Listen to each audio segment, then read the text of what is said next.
When you drink a wine, you don't know what is behind the wine you are drinking. A lot of drinkers, customers or wine lovers, they don't know how a wine is made.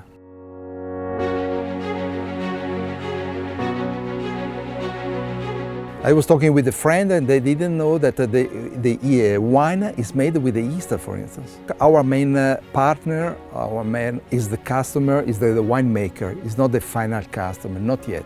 And of course, when we talk with the winemaker, they know what is behind the wine for sure, obvious.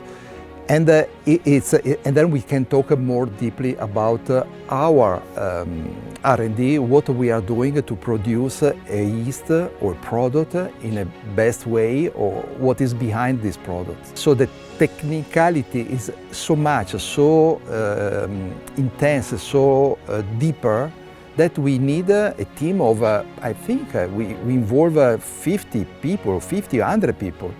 So we have R&D in Lesaffre, where they know exactly the genome, the gene of the yeast.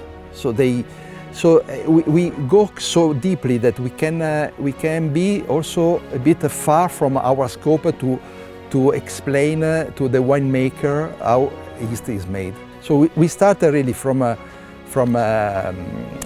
R&D, and then we move up before to develop a new yeast or new product for R&D, genetics, application, analytics, tasting, panel testing, and then launching the market. So we cover a lot of technical aspects.